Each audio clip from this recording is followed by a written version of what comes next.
channel. ஆனை ஆனை அழகரானை அணைகலம் கூட்டிய அழகரானை குட்டி யானை கூட்டம் பாரு கும்பலாக போகு பாரு பெரிய காது ஆட்டுது பாரு நீண்ட தும்பிக்கை இருக்குது பாரு சின்ன கண்கள் சிமிட்டுது பாரு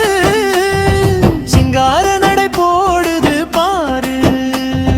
வெள்ளை தந்தம் மின்னுது பாரு வேகமாக நடக்குது பாரு கரும்பை தின்ன ஆசைப்படுமே கானகத்தில் வாசம் செய்யுமே குழந்தைக்கெல்லாம் பிடிச்ச யானை கூட்டமாக வரும் யானை பாகன் சொல்ல கேட்கும் யானை பணிவாக நடக்கும் யானை